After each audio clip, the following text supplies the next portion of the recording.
Hey, it's Myra Golden. Welcome back. And if you are new, welcome to the channel.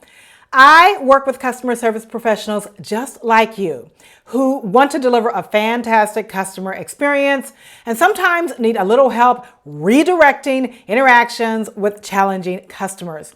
If that sounds relevant to you, be sure to like this video and subscribe to my channel.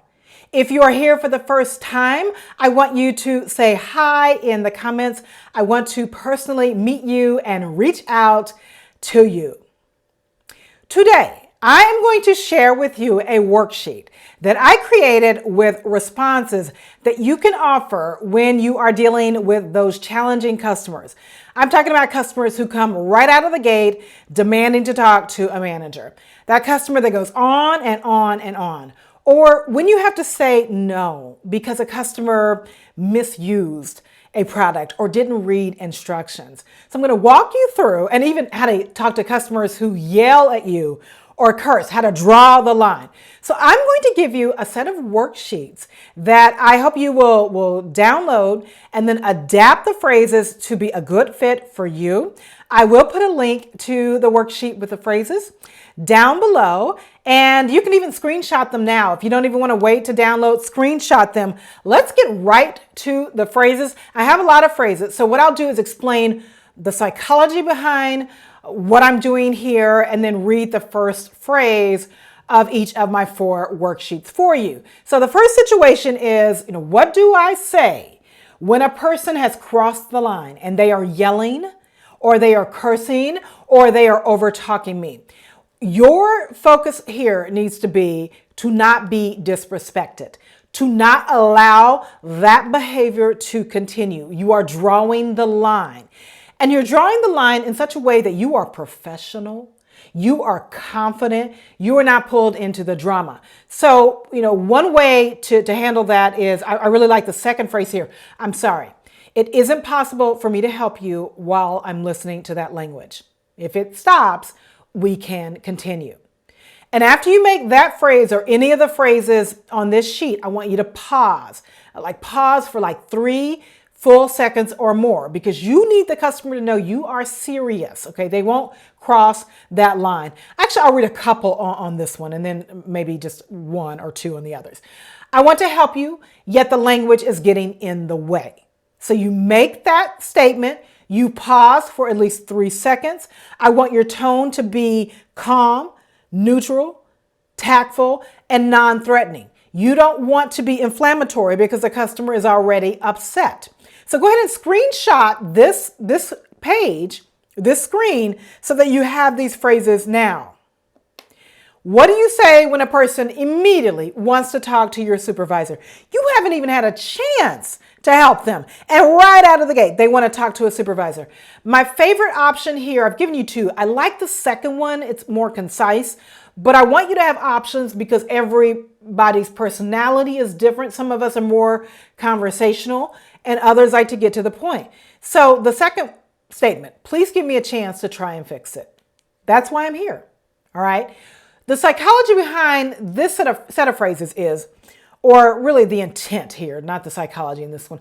I don't want you to just, when a person asks for your boss or manager, I don't want you to say sure and just transfer the call.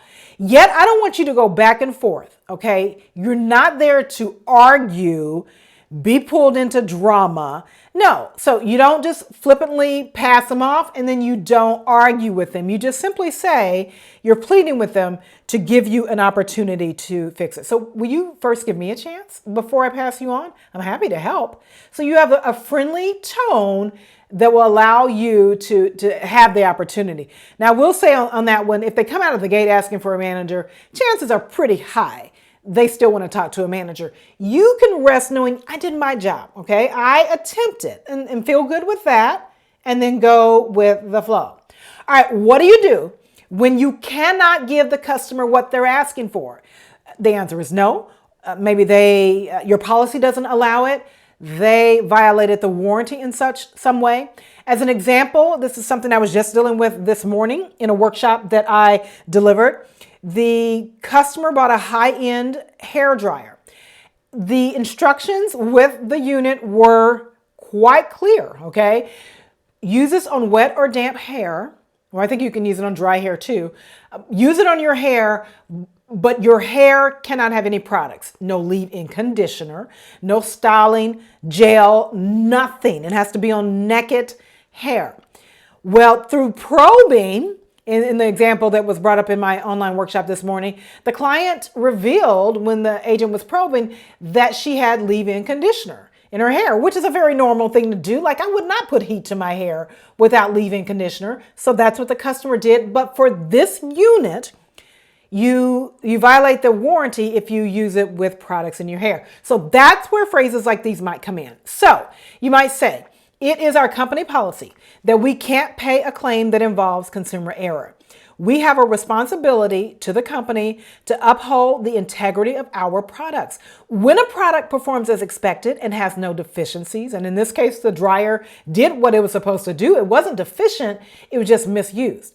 We can't take responsibility, and accordingly, we cannot offer financial assistance. And so that's what I walked a lady through in my workshop today.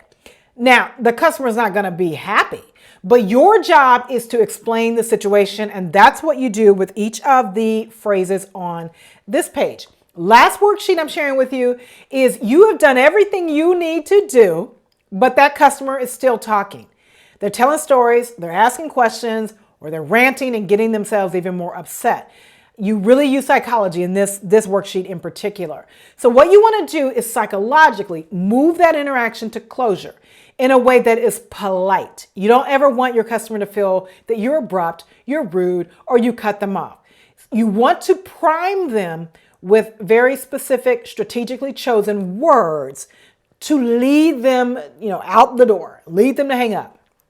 Example, before we hang up, I want to be sure to tell you, okay, before we hang up, those are the psychological prime words. Hang up, showing that it's going to end. So you're leading the customer. It's like a guest in your home who's outworn their welcome. The party's been over, okay? And you're walking them, you walk in conversation with them to the door and you put your hand on the doorknob. That's what these phrases are doing.